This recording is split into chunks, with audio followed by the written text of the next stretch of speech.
నమస్కారం. Stand up comedy పేరిట 'మునవ్వర్ ఫరూకీ' గావచ్చు, లేకపోతే 'కునాల్ కమ్రా' లాంటి వాళ్ళు గావచ్చు.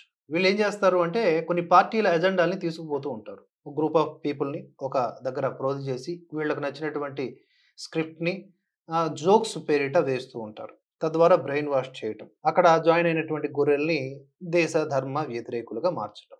వీళ్ళు రామాయణాన్ని క్రిటిసైజ్ చేస్తారు, సీతమ్మను అవమానిస్తారు, రాముడిని అవమానిస్తారు, హిందూ దేవీ దేవతల్ని తోలనాడుతారు. అది కూడా కామెడీ పేరిట. అదొక రకం. అలాగే దేశాన్ని కూడా హేళన చేస్తారు. ఇతర దేశాలతో కంపేర్ చేసి తక్కువ చేస్తారు. అది కూడా కామెడీ పేరిట. అలాగే రాజకీయ నాయకుల్ని కూడా తోలనాడుతారు. వీళ్ళు, వాళ్ళు అని తేడా లేకుండా. పర్వాలేదు. ఇదంతా రాజ్యాంగబద్ధమే. కానీ ఆధారరహితంగా ఇష్టం వచ్చినట్లుగా మాట్లాడడం, వ్యక్తిత్వ హననానికి పాల్పడడం ఎవరైతే చేస్తారో వాళ్ళందరూ కూడా దండనీయులే. రాజ్యాంగం హక్కిచ్చింది. భావ ప్రకటన స్వేచ్ఛ. ఎంతవరకు? పక్కవాడి యొక్క మనోభావాలు దెబ్బతీయనంత వరకు. ప్రతిదానికి హర్ట్ అయ్యే బ్యాచ్ కొన్ని ఉంటాయి. వాటిని పక్కన పెట్టండి. కానీ జెన్యూన్‌గా మనం కేస్‌ని అబ్జర్వ్ చేస్తే అందులో తప్పుగా ఉంటే గనక అవతల వ్యక్తి మాటలు దాన్ని ఖండించొచ్చు. అలాగే అది శిక్షార్హం. కునాల్ కమ్రా తాజాగా చేసినటువంటి స్టాండప్ కామెడీలో ఏం మాట్లాడుతున్నాడాయన? చాలా నీచంగా ఒక వ్యక్తిని హేళన చేస్తా ఉన్నాడు. మహారాష్ట్ర ఉప ముఖ్యమంత్రి ఏక్నాథ్ షిండే పైన దేశద్రోహి అన్నట్లుగా కామెంట్స్ చేశారు. ఒకసారి ఆ వీడియో ప్లే చేస్తాను చూడండి. जज के ऑर्डर में लिखा है जो इन्होंने महाराष्ट्र की इलेक्शन से किया है ना भाई साहब, बोलना पड़ेगा। यहाँ पे इन्होंने पहले क्या किया, शिवसेना बीजेपी से बाहर आ गई, फिर शिवसेना से बाहर आ गई, एनसीपी से बाहर आ गई ना, एक वोटर को 9 बटन दे दिए, सब कंफ्यूज हो गए। चालू एक जन ने किया था, वो मुंबई में एक बहुत बढ़िया डिस्ट्रिक्ट है थाने, वहां से आते हैं। थाने की रिक्शा, चेहरे पे दाढ़ी, आंखों में चश्मा, हाय।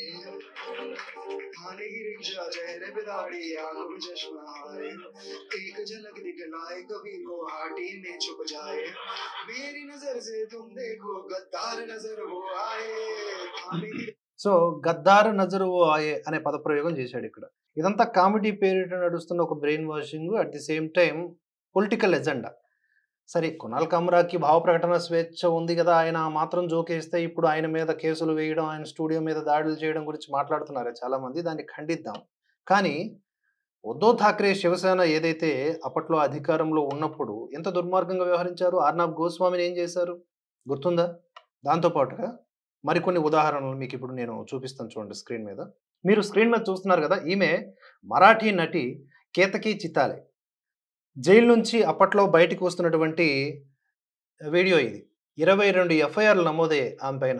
అరెస్ట్ చేశారు. 40 డేస్‌కి పైగా జైల్లో ఉంచారు ఆమెని. జస్ట్ శరద్ పవార్‌ని విమర్శిస్తూ ఓ కవితను సోషల్ మీడియాలో షేర్ చేశారు. That's it.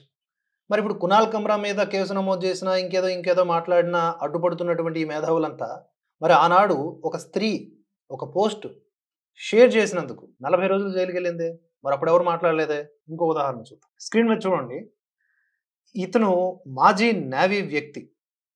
ఉద్ధవ్ ఠాక్రేకి వ్యతిరేకంగా కార్టూన్‌ను వాట్సాప్‌లో ఫార్వర్డ్ చేశారు. దాంతో అప్పటి శివసేన గూండాలు ఆయన మీద దాడి చేసి విచక్షణారహితంగా కొట్టారు. ఆయన వయసు కూడా పట్టించుకోలేదు. కానీ ఇప్పుడు ఈ కునాల్ కామ్రా మీద మాత్రం తెగ సానుభూతి వ్యక్తం చేస్తూ ఉన్నారు. ఎక్కడికి వెళ్లారు ఈ మేధావులంతా అప్పుడు? ఇంకొక వీడియో చూడండి. ఉద్ధవ్ ఠాక్రేకు కేవలం వ్యతిరేకంగా సోషల్ మీడియాలో పోస్ట్ చేశాడు ఇతను. అతనికి గుండు కొట్టించారు. ఇష్టం వచ్చినట్లు కొట్టారు. ఇప్పుడు ఈ ఉదారవాదులందరూ కూడా కునాల్ కమ్రా గురించి మాట్లాడుతున్నారు. వాళ్ళని ఏమనకపోయి ఉంటే, కునాల్ కమ్రాని ఎవరైనా ఏమన్నా అనుంటే వీళ్ళు ఇప్పుడు దోషులయ్యేవాళ్ళు. విమర్శల్ని ఎదుర్కొనేవాళ్ళు.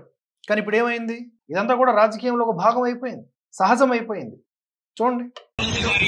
या व्यक्तीने आमच्या जयवर उद्धव ठाकरे यांना गलिच्छ भाषेमध्ये पोस्ट टाकलेली, आज त्याचं आम्ही हे केलेली शिक्षा दिलेली. त्याच्या पलीकडे कोणी व्यक्ती असू द्या, कोणी नेता असू द्या, आपल्याला शिक्षणे अशा प्रकार करणार. అందుకని చెప్పేసి సీఎం దేవేంద్ర ఫడ్నవీస్ కూడా దీన్ని చాలా సీరియస్‌గా తీసుకున్నారు. స్టాండప్ కామెడీ చేసే స్వేచ్ఛ ఉంది. కానీ కునాల్ కమ్రా ఏం మాట్లాడారు? షిండే గారిని దేశద్రోహి అని అన్నారు. అతను ఎలా డిసైడ్ చేశారు, ఏమిటి ఆధారాలు ఉన్నాయి, కునాల్ క్షమాపణ చెప్పాలి అని చెప్పేసి మాట్లాడారు. మా డిప్యూటీ సీఎంని అవమానిస్తే అది రాజ్యాంగబద్ధమా? 2024 ఎన్నికల్లో ప్రజాస్వామ్యబద్ధంగా జరిగిన ఎన్నికల్లో రాజ్యాంగబద్ధంగా గెలిచి వచ్చాం మేము. ప్రజలు మాకు ఓటుతో మద్దతు తెలిపారు. అలాంటి మమ్మల్ని వాక్స్వాచ్ పేరుతో ఏది పడితే అది అంటూ ఉంటే, వెకిలి హాస్యం చేస్తూ అపహాస్యం చేస్తే, అవమానిస్తే ఊరుకోమని ఆయన హెచ్చరిక జారీ చేశారు. మీరేమంటారో కామెంట్స్ రూపంలో చెప్పే ప్రయత్నం చేయండి.